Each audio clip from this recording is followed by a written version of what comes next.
Hey everyone, it's Rebecca. I'm here on Monday and I'm here somewhere different than I usually come live. I'm in my kitchen, this corner. You've got my bags set up. I just went grocery shopping. We had a very full weekend with camping. And so, sorry, my computer is doing all sorts of great things, which I don't really understand. So hopefully this works. So I thought I would just show you a little bit about what I'm eating this week and how the process works, because I know sometimes people say it's so hard, it's so time consuming, and I want to demystify it a little bit. What can you eat? What should you eat that would be easy? And I'll talk a little bit about the process too. I always make a weekly dinner plan.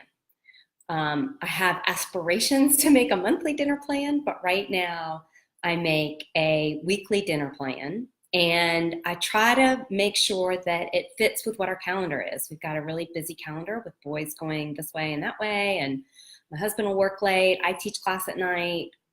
All the things that are going on, I need to make sure that the food that I'm making, I can prepare in the time that we have. We have one night a week that we go out to eat. My boys want pizza, so they can have pizza one night a week. That's what they want. So we do that. And then the rest of the nights, I make sure that I'm cooking at home.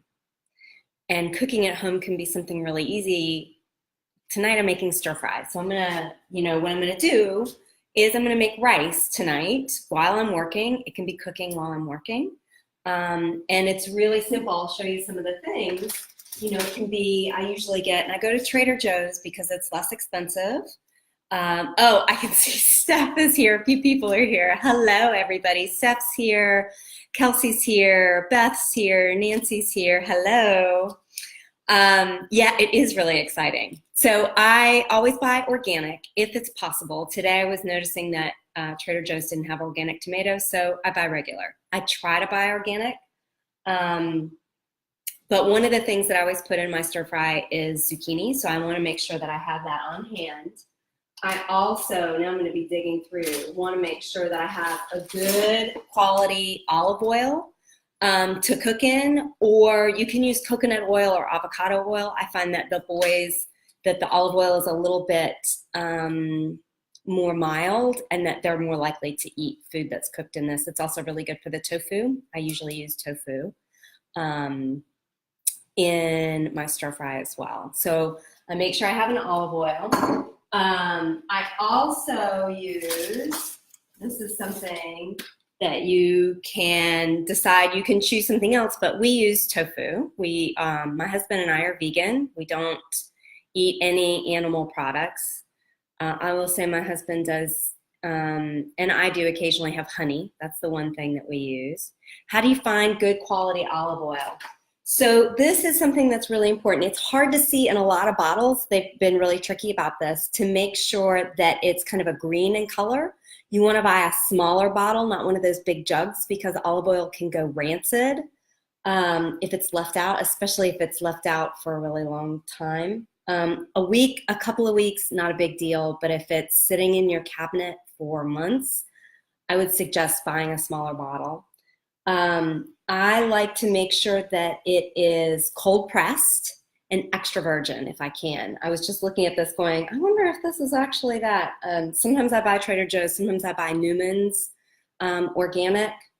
So this is cold pressed, but it's not extra virgin. So maybe next time I won't buy that. But that's what I would say is good quality.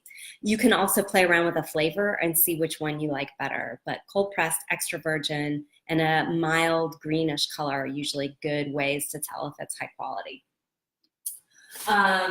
The other thing I make sure we have is I make sure that we have organic carrots. You can buy the little ones and chop it up, or you can get regular ones. Usually I have regular ones. We had enough of those, so today I bought some of the little ones because I also have hummus always available as a snack because it's easy. Carrots, celery, broccoli to grab and go with my hummus. So I put carrots in my stir fry as well, and I'm realizing this is what usually happens. I didn't put broccoli on my list, but I always put broccoli in my stir fry. Broccoli is an amazing cruciferous vegetable, one of those green leafy vegetables that's extremely helpful. I remember hearing many years ago, if you could put one vegetable in your diet, make sure it's broccoli. And so I try to stick broccoli in everything if I can. The other piece is spinach. We already had a box of spinach, so make sure you have, I'm looking at the refrigerator, so broccoli, spinach, carrots, zucchini. What else do I have in my little bag of tricks? Ginger. Ginger is, can you make, everything's like reversed for me. Ginger is an amazing root that is anti-inflammatory. It's also really yummy, but making sure that you include it in foods that you're eating is very helpful. You want to lightly take the outside of the skin off because a lot of the healing properties are close to the edge. So you can use a peeler. You can use, one of the teachers that I learned from said to use a spoon to actually peel off the skin. Sometimes I'm too impatient for that, so I just use a knife to peel it back, chop it in small pieces, or grate it. Ginger adds a great flavor. I almost always add garlic as well. Garlic is antifungal, antibacterial. It's has some really good properties for digestion.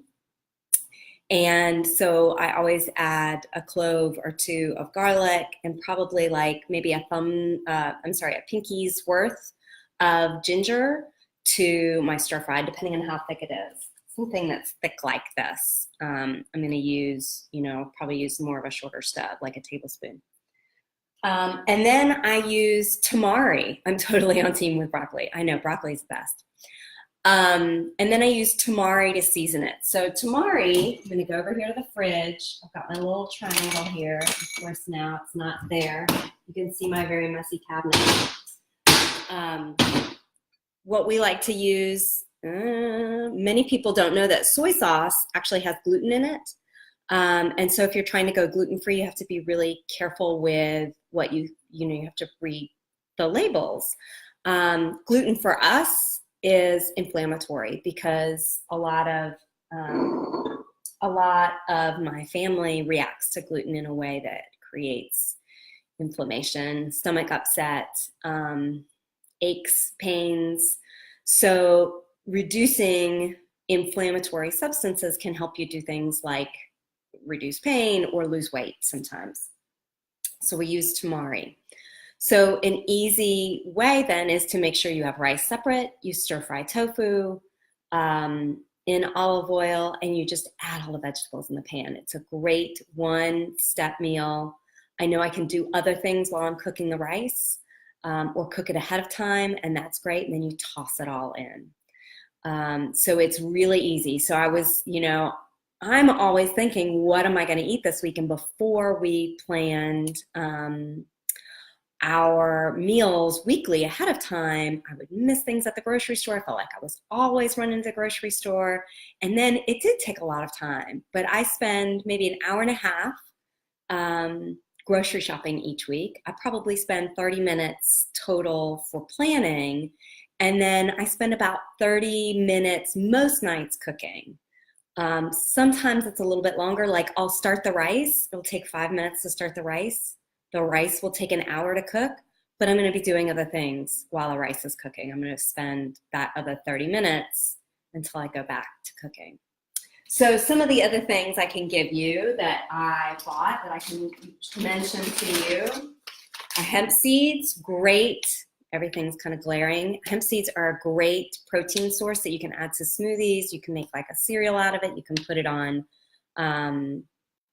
smoothie bowls if you make them, or fruit bowls. Some people eat yogurt. We have non-dairy yogurt in our house, and hemp seeds you can add to that. What else do we have? We always have lots of good ways of eating nuts. Nuts are a fantastic way to help satiate you because of the fat that's in the system. My boys love when it's mixed with dried fruit. I always try to make sure that I don't have too much dried fruit because I'm hypoglycemic. So I have to be careful about that. So watch dried fruit as a place if you have too many, if sugars are a problem for you, but make sure that you have a nice rich source of omega-3 fatty acids and high fat. Walnuts are a great source of that. Almonds can be really helpful too. So that's one of the things that I always buy. What else is in my little bag of tricks? The other thing that I'll mention is a non-dairy milk. Usually I make in my smoothies, and I always make sure that it's unsweetened. A lot of people get tripped up on this, and they get these wonderful plant-based milks that have sugar added to them. And I want you to, well, I would encourage you to watch how much sugar you're eating and how tricky it is, how much it sneaks in. And I'll go back to the trail mix, because this actually has sugar added in it because of the dried cranberries. Most dried cranberries have sugar added to it. So if you see, you think, oh, cranberries, that's so healthy. And it is, but if you're trying to cut out sugar, again, watch for those hidden sources of it. I have lots of other fruits and veggies. Like I always get tomatoes. Like I mentioned, they didn't have organic this week, but I buy that anyway. We love red peppers in our foods. It's a nice way to make sure that you have the rainbow of colors with you. I also love avocados. These are a little bit hard, but they were on sale.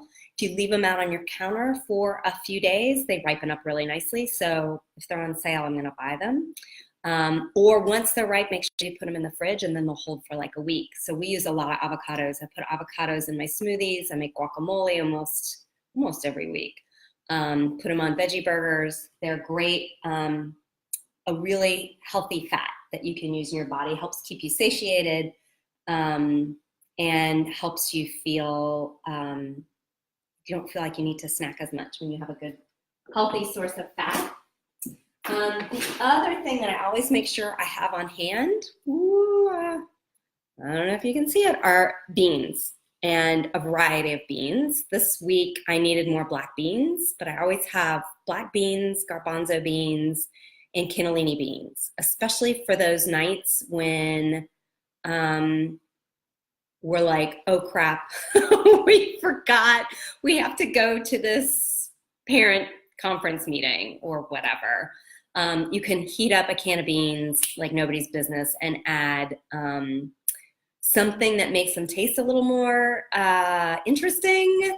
With black beans, I almost always add salsa to them, or spices like cumin or turmeric. With chickpeas, I love to cook them with garlic and lemon and olive oil, and they're just, my kids will eat them like that, or you can roast them if you have more time. So what else do I have in my little bag of tricks?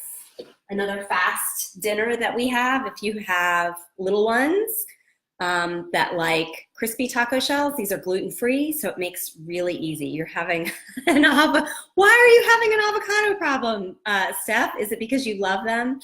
I eat it every day, so I don't see a problem with that. But do make sure, if you're eating only avocados, make sure you vary your fat sources, that you're not just getting it from avocado. Like coconut is a really great fat source, nuts, pumpkin seeds, all of that. So anyway, tacos and black beans. You can see where we're going tomorrow night when we have a band concert to go through at 6:30, is making guacamole with black beans and tacos, and making sure that there's spinach and something fresh. I usually like to even stir fry some vegetables and put them on the tacos.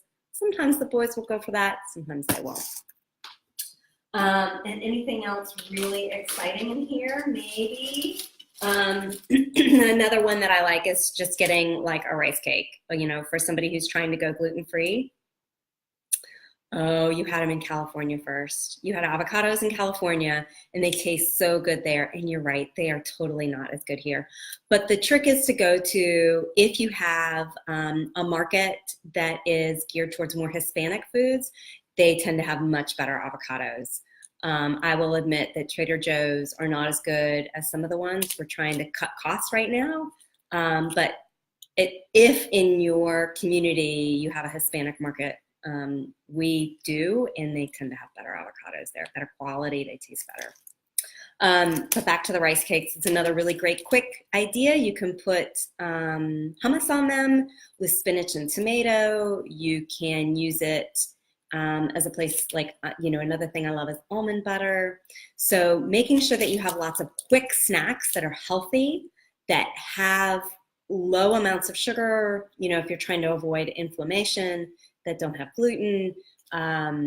Those are some of the ways. Or if you're trying to turn into a more plant-based diet, that's how you can do it. Okay, so I've been chatting for a long time, and I see, is there anything else that's really fun in here? Everything's kind of, you can get gluten-free pasta. My boys love this. It's only like 10 minutes to cook. It's another easy, they love it in their lunches to have pasta with nuts on the side or pesto on it. They actually really love that. And another one, this is cinnamon. The spices that you use can be huge for what you're eating, and not only what you're eating, but how you are doing.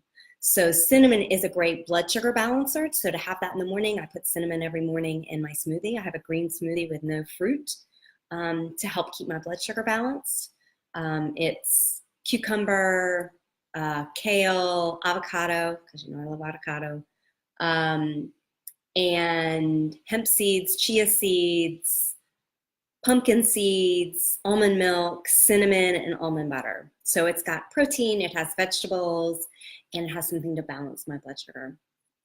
And omega-3 fatty acids from the chia seeds and the hemp seeds. Okay, so I've given you a lot of information. Let me know if you have any questions about what to eat or what not to eat. If you're looking for ways to include more plant-based options into your diet, I would love to hear what struggles you come up against, what challenges you find, and how you would like to incorporate it. One thing that people don't often know is moving to a more plant-based diet, even if it's not totally, if it's one day a week or one meal a day, there are lots of different ways to do it, is that it actually is one of the biggest things you can do to help the environment. The other biggest thing is not to have children, but sometimes you got to make choices about what you're going to do. So I had children and I choose to eat a plant-based diet to try to help the environment as well as to help my body. So if you'd like to know more about gluten-free, more about plant-based diet, more about how to reduce the inflammation or how reducing inflammation may help you, put it in the comments below. I come back to the comments, I answer the comments. I would love to hear what your struggles are with finding food or with shopping. And I will see you guys later. I hope you have a great rest of your week. Let me know what you're eating. Bye. Now I gotta figure out how to do it. Team No Kids. I hear you, Steph. Bye.